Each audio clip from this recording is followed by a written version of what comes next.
بغلان کې د سړو په ډېرېدو سره د کوچیانو یو شمېر څاروي له لوږې مړه شوي او اندېښنه دا ده چې که حکومت په دې ولایت کې له کوچیانو سره مرستې ونه کړي نو مالداري به له ګواښ سره مخ شي.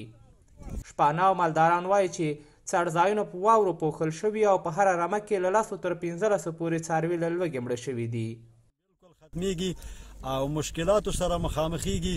کوچیان بل هیڅ عواید نه لري، نه ایران ته تللی شي، نه پاکستان ته تللی شي، نه مزدوري کولی شي. ټول عواید د کوچي دغه 15 ماله دي.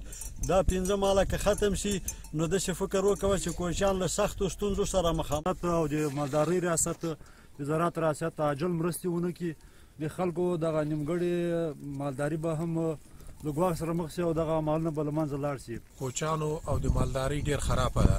واوره سوې کومه خوراکي مواد چې دوی حیواناتو یا مواشي لپاره اخیستي وو هغه مخ په خلاصېدو دي. که حکومت په دې نږدې وخت کې توجه ونه کړي د بغلان مالداري ټول زیات تلفات به ورکړي. کوچیان وایي چې هر کال به ورسره حکومت په دې ولایت کې مرستې کولې، خو سږ کال چې ساړه په دې ولایت کې د څو کلونو په پرتله زیات شوي نو نه ورسره د بغلان د کوچیانو امریت او نه هم حکومت مرستې کړي څو خپل زرګونه څاروي د مرګ له ګواښه وژغوري.